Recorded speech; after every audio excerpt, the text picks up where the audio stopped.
లెక్క చేయకు, వెక్కిరింతలు లెక్క చేయకు. పళ్ళున్న చెట్టుకు అలవాటేగా, కలత చందకు చందమామకే ఏటేట చవితికి నిందలేగా. ఓటమన్నది గురువు కదరా, ఓర్పుతో నువ్వు గెలవవా. రేపుకే దిక్సూచి నిన్న రెక్కలే చుక్కానిరా.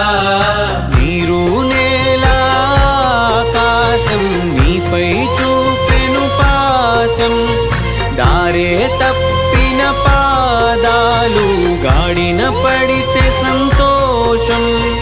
తరతరాల చెమట చుక్కలు లాల పోసెను భూమికే, బాధ్యతగా కొనసాగినాదో నైవేద్యమేగా.